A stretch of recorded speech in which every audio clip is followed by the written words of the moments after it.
A lot of requests have come out of my first video with this jungle gym. By the way, thanks a lot for watching and commenting and asking all these questions. So to answer a lot of them, I'm going to go over the materials we used, a little more specific, a little bit more instructional of what we did.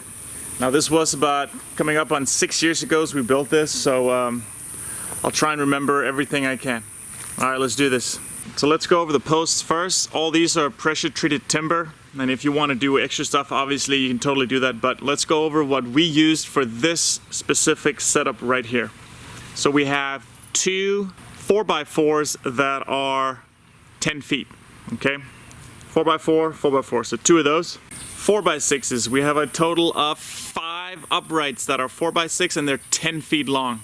So that's going to be 1, 2, 3, 4, 5. And the reason that the last ones here looking like they're a little bit shorter is that the ground is tilting a lot and they're a little bit further into the ground. So you need two 4x6s that are 12 feet long here for the salmon ladder. Also, you need two of these which are 4x4s and they're 12 feet long. Over here we used a shorter post, and that is a 4x6 and it's 8 feet tall. Other pressure treated timber we used for is the cross member up here, 4x6, and it's about 5 feet long, a little bit more than 5 feet. A 2x4 and a 2x4, and it's about 6 feet long. So 6 feet 2x4 and another 6-footer 2x4. We have a couple of extra 2x4s just to support underneath here. I would totally recommend that. Okay, but you can always mess around with how much you want to use with that. For the steps on the salmon ladder, we used 2x3s. Again, pressure treated timber 2x3s, and just cut just by whatever you kind of need.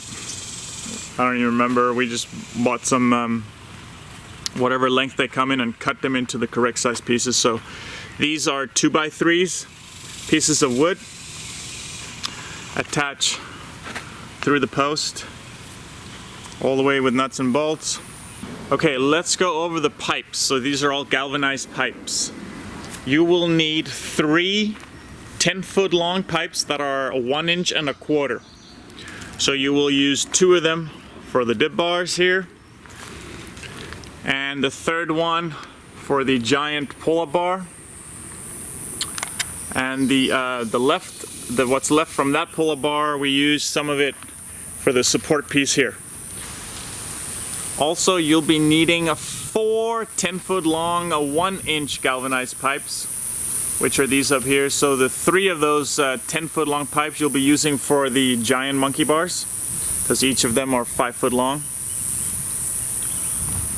The fourth one you'll be using for this pull-up bar here,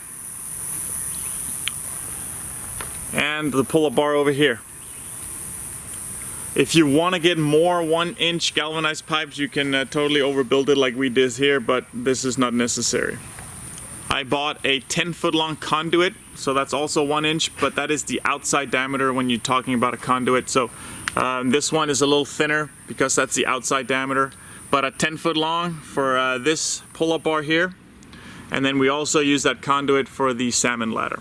So that's 10 foot total. For the ladder here and the kit's monkey bar section, we used 3/4 inch. So for this one, 1 10-foot long 3/4 inch. For this ladder, we had them cut everything. We had them cut into pieces to save some money because this is expensive. And then the kit's monkey bar section here, which consists of 6 pipes. That is a 10-footer plus another 10-footer. We needed more because it's fairly wide here, and 10 feet wouldn't do it. And we actually just pull with some of the leftovers, we added another pull-up bar here a little higher. And again, all these pipes were cut at Home Depot to save money. So much better buying the 10-foot longs and then have them cut it into the pieces that you need. Okay, so that's going to be big in saving money because this is expensive, like I said earlier. For example, the dip bar station here, right? That is a 10-footer right here. Had them cut it in half and thread that side there. Let's go over the flanges and the clamps that we use for this whole setup. The flanges, all got at Home Depot. We have 10 3/4-inch flanges. So the pipe is screwed into all these flanges on all sides. 10 of those. Then we have 2 1 1/4 flange. Those are the big ones for here. And we have 2 corner to connect the 2 pipes. And those are the only flanges that we got. Everything else is clamps, so quick clamps, key clamps, and the reason we did that was just easier to work with. So let's go over those. 1-inch clamps. We have a total of 16 of those, okay? 2 here. We have 12 for the giant monkey bars. 12 of those. So that's 14 total. Then we have an extra pull-up bar using the 1-inch pipe over here, which is also use the quick clamps on that. So 16 total of those. So we have 2 1 1/4-inch clamps for the giant pull-up bar. So these right here are 1 1/4 clamps. 2 of those, giant pull-up bar. Definitely my favorite pull-up bar of them all. And when you order these from Simplified Building, there's other sites you can get them. I'll put them in the description. But when you do, order them all at once so you save on shipping. Because it's pretty expensive. Like you can get 2 shipped or like 12 shipped for like almost the same price. So buy them all in bulk, save a lot of money. So we have a total of 14 clamps using the 3/4 of an inch size.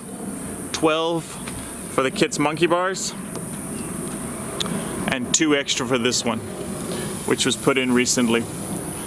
For the clamps, I have 2 quick clamps here, 1 1/4 T-clamps, and that is for the support piece on the dip bar station.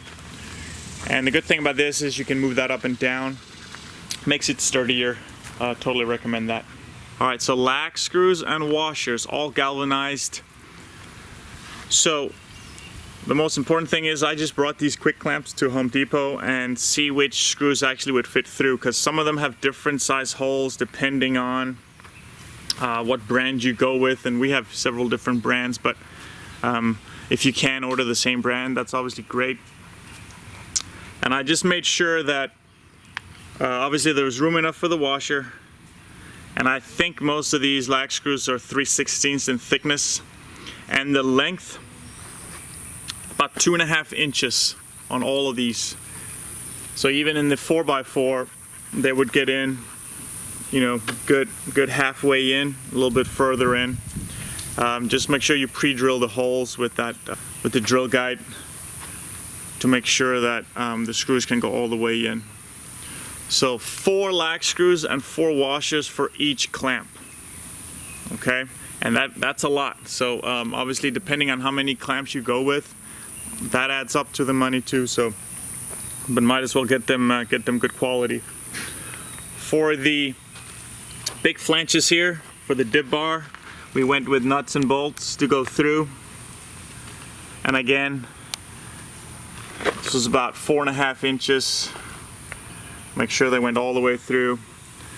And we did many trips to Home Depot because you know, we kind of just designed this ourselves, didn't do too much research, didn't film, didn't do anything. So we ended up going like, I don't even remember, countless trips to Home Depot to pick up stuff. So but I would, when you get your clamps in, go there, measure it, see what works, and buy in bulk to save money.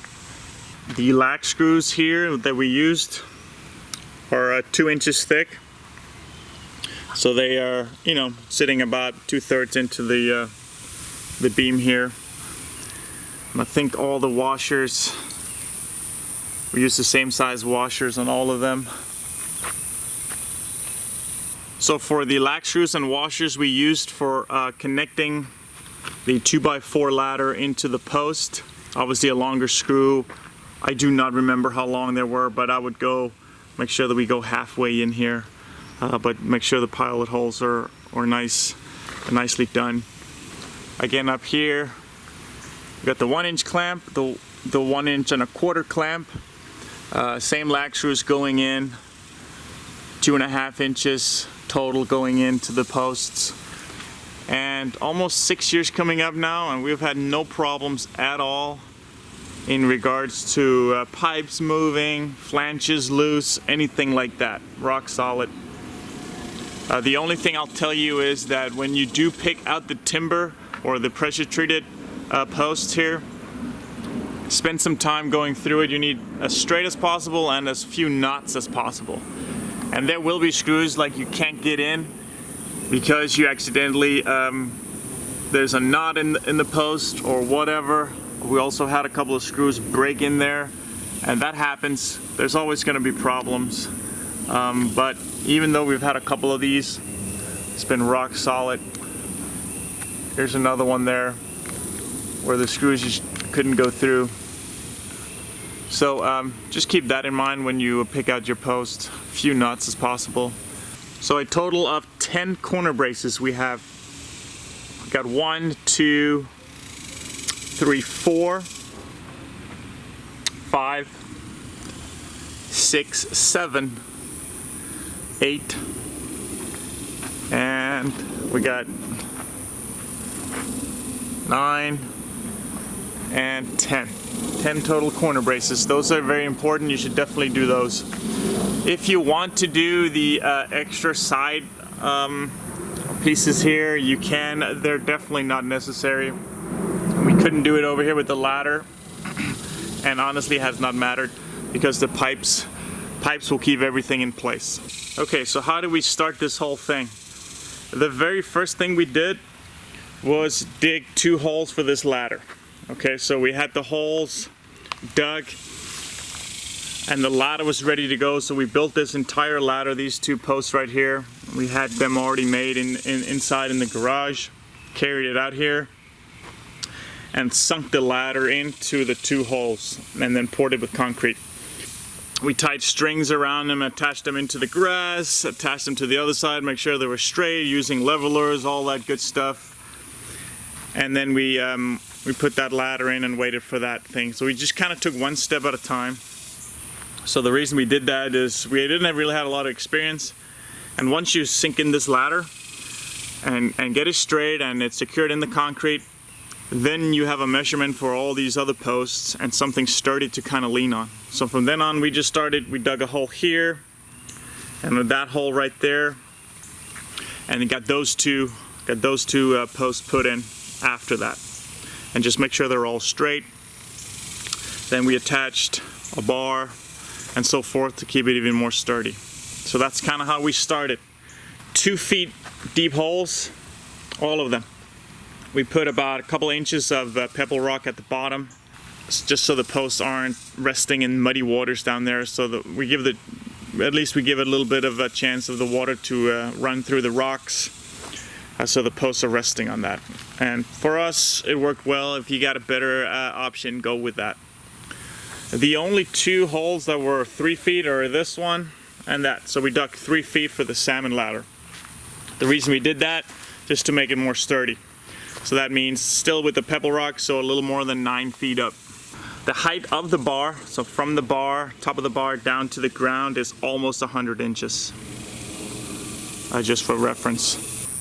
Okay, so after taking our time and getting all the posts in here, so we did these 3 later. So these 4 posts first into the concrete, then these 3. At this point in time, we have this pull-up bar attached. We have this conduit attached, and we tried to simply drill a hole here with the size of the pipe and jam it in there. I wouldn't recommend that, but that's what we did for this one. The dip bar station here, at this point in time we have finished the dip bar station. And you know, so each piece is 5 feet long, right? We cut that 10-footer in half. Put it about a little over a 1.5 feet into the ground. concrete, still got the pebble, oh no, no pebble rock here, just the concrete. And from bottom, from the ground up here is, I think, about 38, 39 inches. But you can obviously do whatever height you want. But that's what we did. We have all the posts in here. Not these three, we added those later. For the kit section over here, we added this later. So after we put in 1, 2, 3, we went ahead and put the 4x4 12-footer up there, and this one up there. Okay, so you rest that and you secure that with your brackets and so forth. Because then we put in each bar, and what you do is you take the quick clamps, right, attach it to the bar, and then you basically have that bar and you put that up there and you just start securing it. Drill the pilot holes always. Make sure that the hex key is facing downwards, you know, for rain and stuff like that. And if you have to tighten it, which we haven't, but if you have to, it's easy to get to. One bar at a time. We just measured out. We got close to 2 feet in between, except this one in the middle. A little bit wider. Go whatever you want with. The good thing about the clamps is that on each clamp you'll have about 1/4 of an inch to give, where you can move that pipe back and forth.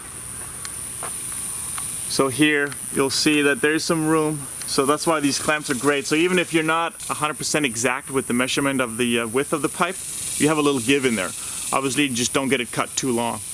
Like I said, the easiest way to do, we did it, was we bought 10-foot long pipes for these, had them cut it in half, and then had them cut the threading off some of the ends, right? Because they come with threading. All these pipes come with threading.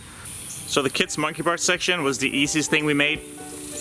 We built a ladder inside, had the posts in already, built this ladder to the width that we had the posts, and just sunk that ladder in.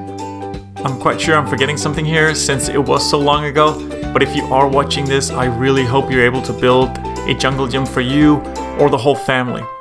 Do check out my other 2 videos about this setup for more info.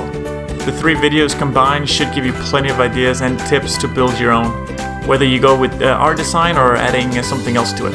Now this will run up to about $1,000, but it's so much better than one of those pre-made crappy playgrounds that both cost more and that the kids will stop using shortly after. This is by far my favorite family time. We're outside, we exercise, we play in the dirt, we even have a little wildlife interaction going on. I mean, you just can't beat it. Anyways, thanks again for watching, and please consider subscribing for more videos.